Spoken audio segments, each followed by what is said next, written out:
If you had to whittle down your selection to only ever having 5 fountain pens, which 5 would they be? I'm going to go through my 5 today and also the process. I broke it into 5 categories and I picked 1 pen for each of those categories. So I'll show you which ones I've picked.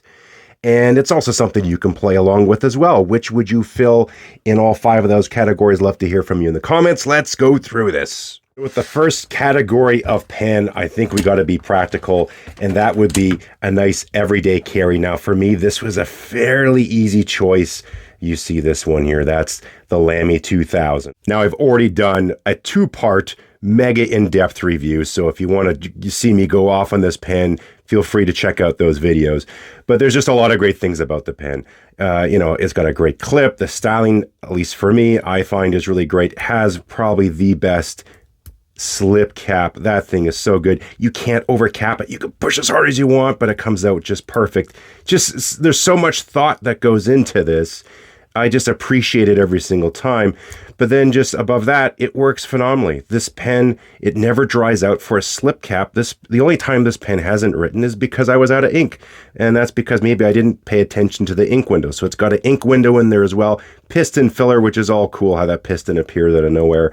Just all sorts of great things. I really like how this pen works.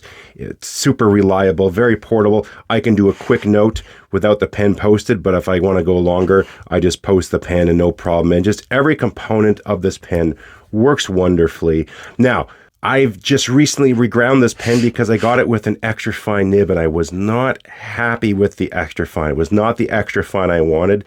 So I had some fun and then I switched this to an extra fine cursive italic again.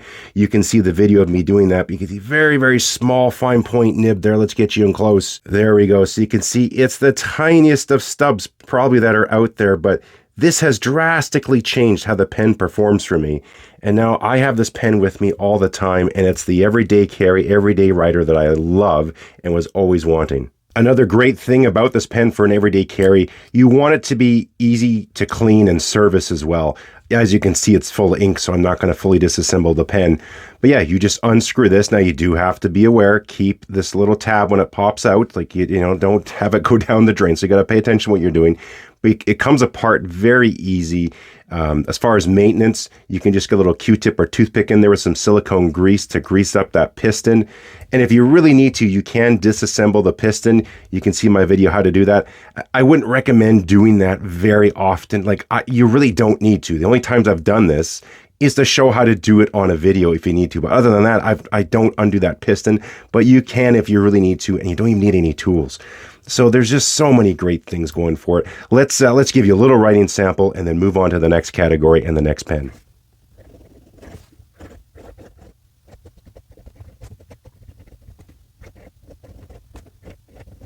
So great everyday carry, that is decided. I'm going to store the pens here one by one in this pen case. The next category is a little bit more portable. We're talking pocket pens. Now I have several pocket pens. These were the 3 that this actually took me, I think, the longest to decide of the 5 categories is which pocket pen.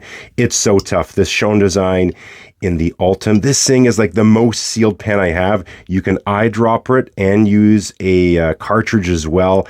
It's nice and light. It's made of Ultim. You can even clean this with isopropyl alcohol. It's very durable. It's lightweight. You can drop it too, and it's pretty darn strong. It's just beautiful. This pen is the most sealed pen I have. It's absolutely fantastic. The Enso Pocket Puma, I love it. And this is titanium, which I love. And the thing I love about titanium, you can have fun with colors and anodize it. So I've anodized this. I've actually anodized it a few times. This is where I'm leaving it for now. But if I want to change up the color scheme, I could just etch this off and anodize it again and have a whole new pen. I just love the look of it. I love the feel of it. Titanium is actually kind of my favorite metal for metal pens. And then I got this Gravitas pocket pen. This one's in stainless steel. Again, so these all screw on to post. This one, you pop it off and it just slides on. This thing is absolutely indestructible. It's bullet tough. It's got a nice rib section there on the, ribs on the section, I should say, with a PVD coating. This pen is thoroughly thought out. Well, they all are for that matter. And you pop it in there. Absolutely fantastic. It is stainless steel, so it's a little bit heavy, but the weight does work well. But the one thing you can see, these pens are rolling around. it has a flat spot on it.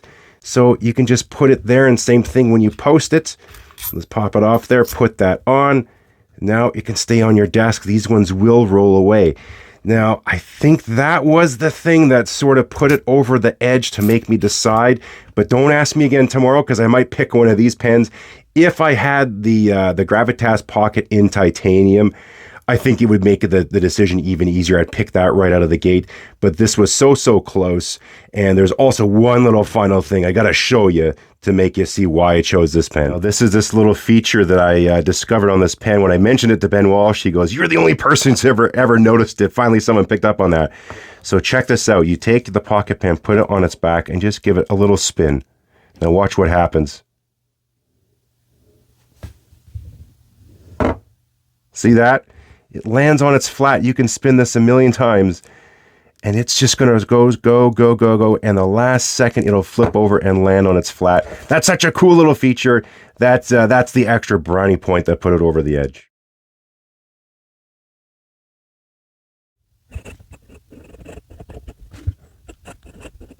Okay, we got 2 down, 3 to go. What's the next category? Now, as cool as modern pens are, I think we got to pay homage, and you have to have a vintage pen in your collection.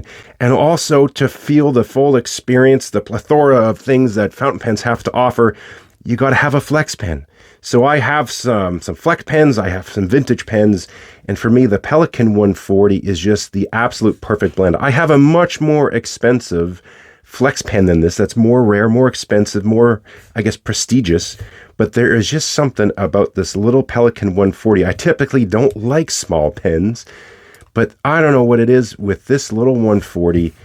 I absolutely adore this thing. And this is one of my favorite pens. If I have nothing else going on, I got maybe 10, 15, 20 minutes, even an hour, where I'm just going to sit down, sort of my moment of zen, and just practice my writing, take my mind off a busy day or whatever else I got going on.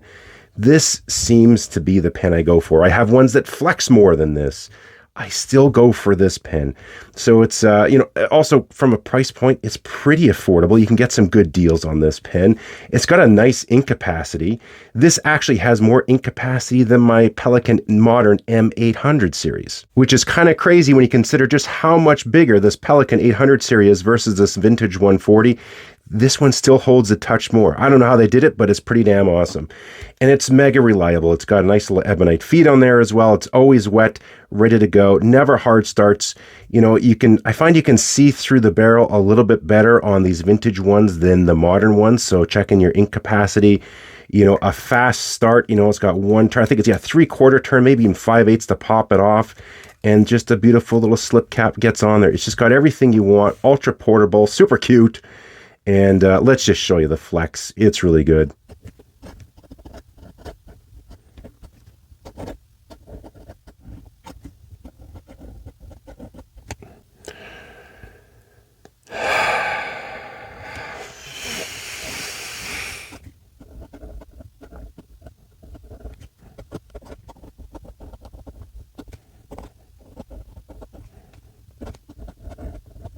It's so annoying when you goof a writing sample when you're doing a video. Anyways, we'll pop that in there. I can write with this pen all day long and have beautiful writing. The second I hit record, I screw it up. The last category I thought was maybe having like a luxury pen, an heirloom pen, a grail pen. Now again, this can change over time, but there's 2 that was really tough for me to decide on. Again, if I had an Omas 360 in my hands right now, my possession, these would be gone and it'd be the Omas 360. So again, this list could sort of change over time, but I would keep these categories the same. So it really came down to these 2, to have one sort of high-end or luxury pen or grail pen, whatever you want to call it. Now this Visconti it's just fantastic. Like the Mount Etna lava resin that they have in here. How cool is that? The clip is absolutely superb, and just the styling, the Bronze Age that goes with this resin too. It does sort of patina over time. It picks up some oils and greases, so it's a little bit shinier and glossier. But if you want, you can clean this, and it becomes its old fresh self again and gives it a different look. You can polish the brass or let it patina over time. The hook loop system on this cap is fantastic. It never hard starts again. Now, this nib was not what I wanted, but thank you to Mark Bacchus. This is a fantastic nib. This went from a never used to always used now. You got a cool power filling system here, like a vac filler in here as well. It's just mega comfortable. And that capping mechanism is something you can play with all day. But then I got the classic pen, the Mont Blanc 149. I absolutely love it. One turn to pop off. Not as cool as a capping mechanism as the Visconti. It has, the precious resin. That's a translation thing, by the way, that sort of gets that we interpret the wrong way over here. But it is a very high quality resin. This pen is superbly made. I find my Mont Blancs are some of the best made pens I have. It does have an ink window, which is handy. I can see right now I'm running low. There's only a little bit of ink left, so I got to ink this one up. That's a bit of a dig against that one. But again, this holds a lot of ink. I don't run into those problems. I think what makes me choose the Mont Blanc over the Visconti, again, both these nibs have been modified, but I think it's that larger nib. Like, just to give you a comparison, they're both great nibs, but that's a Mondo big nib, and it's kind of unique to the 149. I really enjoy that larger nib, and this one I ground myself to its a cursive italic as well. It's a fine. I'll do a writing sample. Of course, this has the split ebonite feed, so this is like a late 80s. It's got W Germany on the band, all those kind of things. But I mean, that's similar whether it's new or old. But there's something about it when I put it in my hand, it just feels perfect. And this, again, for me, and again at this time, like I said, there could easily be another pen that knocks us out of here, no problem. But with the pens I have at hand right now, when it comes to a luxury, high-end pen, it's got to be this one.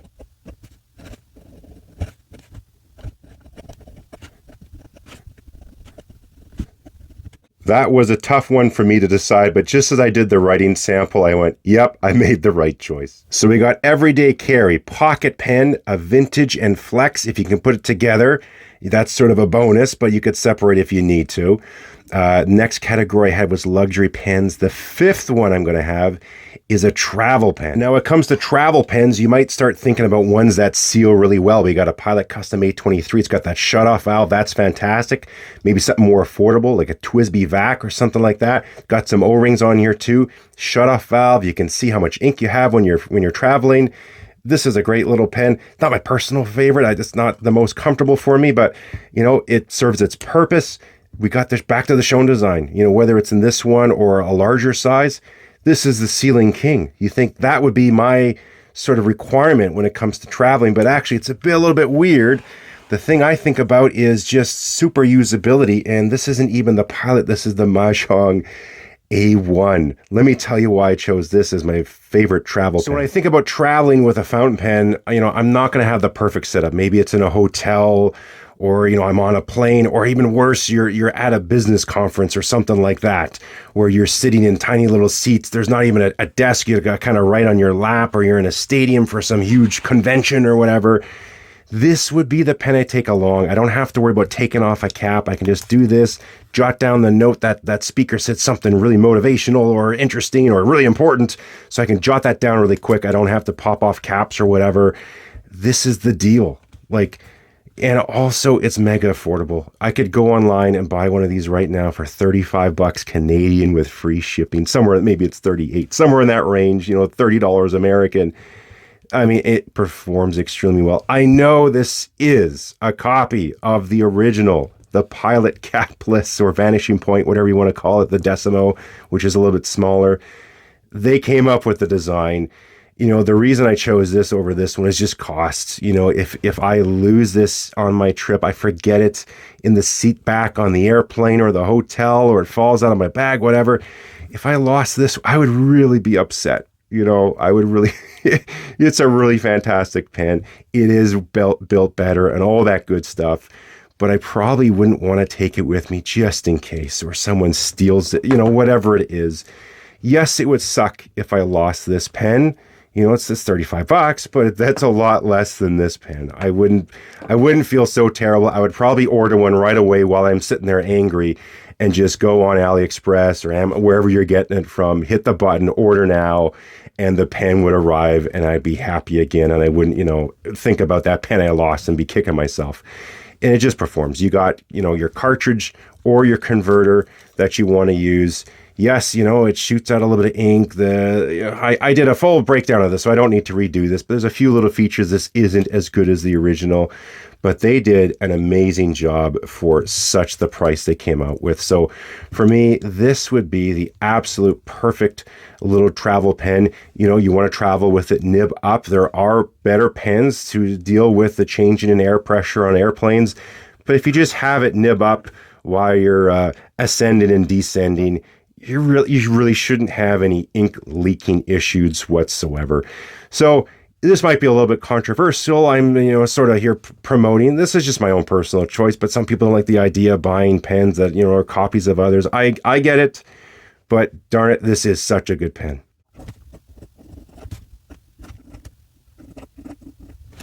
There we go. 5 of 5. We did everyday carry, pocket, some type of vintage, ideally with flex, luxury pen, and then we had this one. But wait, I just realized this is a 6-pen case. Does that mean I get a freebie? I gotta put something in here since there's room, so I'll have something that's just a little bit of fun. This is a pen that, again, if I lost all my pens, this would probably be one of the very first I buy. It is such a cool little pen. I don't like the modern ones. This is a vintage Pilot Elite.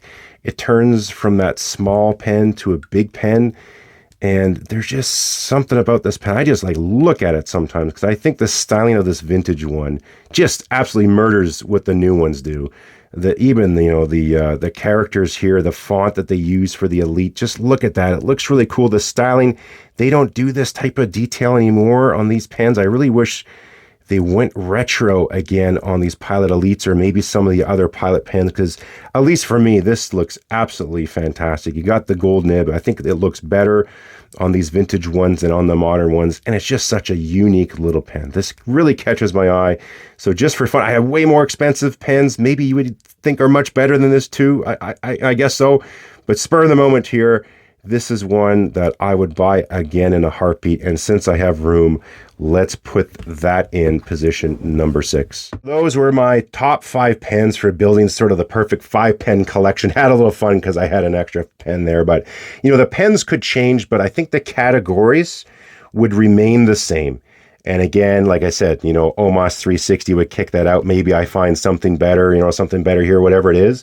But at least with the pens I have now, these are the ones I would go for. If the wife said, you got to get rid of your pens, you can only keep 5. This is how I would at least approach the problem. And these are the ones currently I would use to fill those slots. And I'd hide this one and actually have 6 and not even tell her. But let me know which your top 5 pens would be. Would you score the categories the same, or would you have 5 different categories? Would you want one pen of each nib size? So you want an extra fine, medium, broad, and a stub or a flex? Would you choose it that way? I'm curious, what would you choose? But this is the method I took. Let me know in the comments what you think. We'll leave it there for now. I got tons more coming up. We'll catch you next time.